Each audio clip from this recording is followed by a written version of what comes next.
अस्सलाम वालेकुम सामीन। 5 सफ़रुल-मुज़फ़्फ़र और 23 अगस्त है। ख़बर का उन्वान है नूह में फिर से यात्रा निकालने का ऐलान। आपको पता है कि मेवात के नूह इलाके में कुछ दिन पहले हालात बिगड़ गए थे, जहाँ हमारे पुलिस अफसरान ने, इंतज़ामिया ने, समाजी कारकुनों ने मिलजुल कर हालात को नॉर्मल लाने में बड़ी मेहनत की है और अब हालात ठीक चल रहे हैं, हालात ठीक हैं।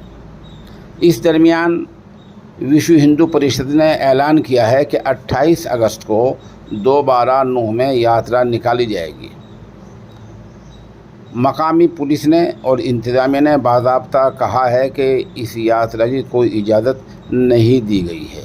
उधर VHP वालों का कहना है कि ऐसी यात्रा के लिए इजाज़त की आवश्यकता नहीं है, इजाज़त की ज़रूरत नहीं है। सवाल ये है कि जिस चीज़ से माहौल बिगड़ता हो उस पर कदम लगाने के लिए ठोस कदम क्यों नहीं उठाया जा रहा है।